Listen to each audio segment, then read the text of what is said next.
Okay, I am here in the new Algerian colony of Lawrence, Kansas. You've probably seen with the World Cup going on, the team of Algiers is staying here in Lawrence. And the people have been amazing. They've been showing up and really showing a lot of love to the Algerian people. You've probably seen a lot of clips like this one. Good! Rock Chalk, Algeria! But tonight I drove down to Lawrence, Kansas because there is a festival happening and they're showing Battle of Algiers in Lawrence, Kansas right now when this Algerian fever has taken over the city. So I'm going to bring you along. I'm going to show you what happens, show you the vibes, the revolutionary potential of this movie. It's protocol to stand out of respect for that nation. If the flag is not present, face the music. So please face the music.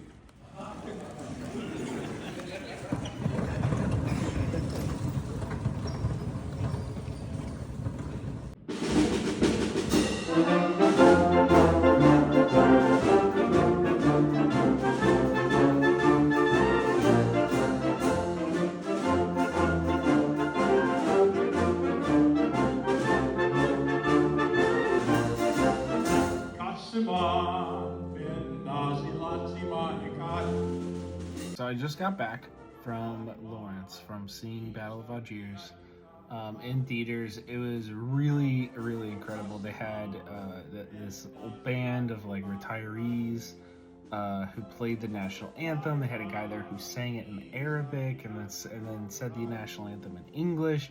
Then sang it again in Arabic. It was really beautiful and cool to see in a place like Kansas. But there was just one thing. So after the movie, the credits ended, people are crying in the theater. It's this like really just gorgeous documentary-esque fictional film, narrative film about the true story of the militancy that freed Algeria from colonialism. And they brought up one person who was like a professor of African studies, teaches Arabic at KU, which is the college that Lawrence hosts, or that is in Lawrence. And then they also had a U.S. military professor, like a military historian, who specializes in counterinsurgency. And so this guy introduced himself, and everybody in the audience, like you could feel it, like everybody in the audience is like, what the fuck is this guy doing here? And so we listened to a bunch of questions, and this guy's like justifying, he's talking about how they used Battle of Algiers in like military trainings to teach against counterinsurgency. And I don't know, nobody was asking questions, and so I raised my hand, and I was just like, I just kind of like fucking off the dome, like kind of just was like, okay, well, like there's a lot of images in this movie, Battle of Algiers, that remind me of things that I see images today of Lebanon, of Gaza, of Iran, and like you've dedicated your life to the development of like counterinsurgency and like the domination of other people through colonial means. So like, how do you rationalize that? Like I asked him that, and he was like, I don't know, man. I kind of blanked out, but he just said this like horrible fucking response about like how soldiers can like believe that they're doing the right thing and that like what America does isn't colonial. But he even said, like, one quote I'll give is from him is he was like, well, it's not like colonial, like we're not trying to lift our flag, you might argue that we're trying to lift Coca-Cola's flag or a capitalist flag or something. And I was like, yeah, dude, yeah.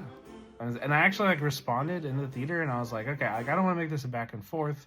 Like I'll stop talking after this, but like the thing you dedicated your life to, counterinsurgency, is like depicted in this film, and like these people are right to fight back, and like you've developed this like something like the science, this like historical science of suppressing people and like exploiting and extracting value out of these places. And like, yeah, you're right, America is not doing it for us, they're doing it for these fucking companies like Coca-Cola, and also that like the thing that you developed is now being used in places like Minneapolis. And I brought up the Prairie Land case, that like today Americans were sentenced to 100 years in prison.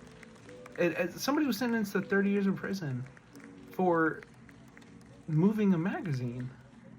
That the counterinsurgency that you've dedicated your life to do to other people so that capitalists could exploit value from these countries is now being done to us. And like the counterinsurgency is happening here, and it's always happened here with COINTELPRO, but you know, we're in a heightened moment right now. So it was wild. It was a wild screening, and to be fair, a lot of people walked out of the Q&A around the time that guy like said what he was doing. So I think, and there was like a round of applause, and multiple people came up to me afterwards and like said thank you and stuff for asking that question. So I don't think that his perspective was like widely shared, but it was just a wild like thing to bring into that. We just watched Battle of Algiers. Like, why would we want to hear from this fucking guy?